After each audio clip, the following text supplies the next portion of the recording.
Votre nom a été cité à la radio nationale par les putschistes ce matin. Vous avez été surpris d'entendre votre nom, de voir qu'on vous avait appelé à rejoindre le coup d'État? J'ai été surpris parce que c'est une affaire cousue de fil blanc.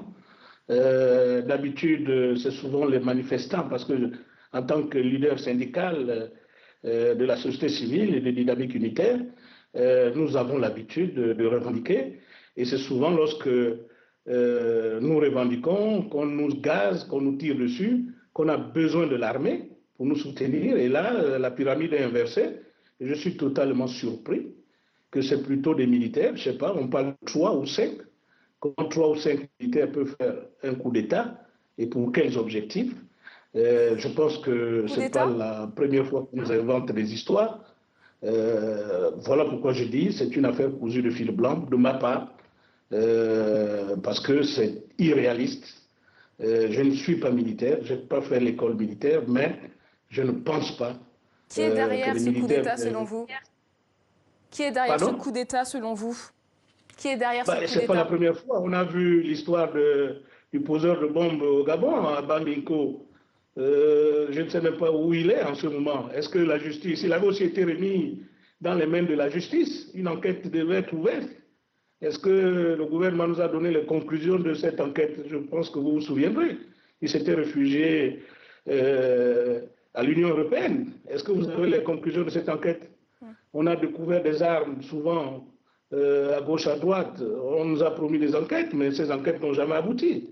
Alors donc, pour moi, ça peut être de la diversion pure et simple, parce qu'il y a d'autres objectifs.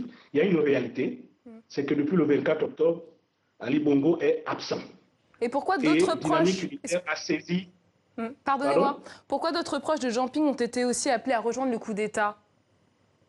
Mais ça, j'en sais rien. Voilà pourquoi je dis que c'est paradoxal. Les militaires, quand ils font un coup d'État, ils ne comptent que sur eux-mêmes.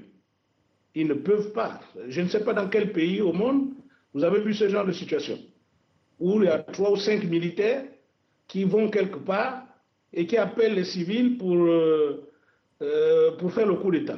Ça, c'est rocambolesque. Pour vous, le pouvoir est impliqué? Pardon? Pour vous, le pouvoir est impliqué?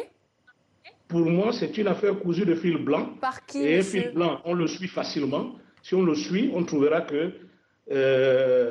les auteurs sont forcément ceux qui crient aujourd'hui à la désinformation, enfin du moins au coup d'État, parce que c'est impensable, c'est irréaliste.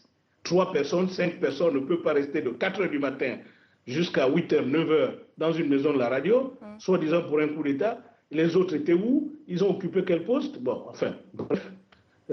Qu'on nous invente par les salades, il y a une réalité, il y a un malaise, il y a un mensonge gouvernemental par rapport à la situation d'Ali Bongo. Depuis le 24, on ne sait pas où il est.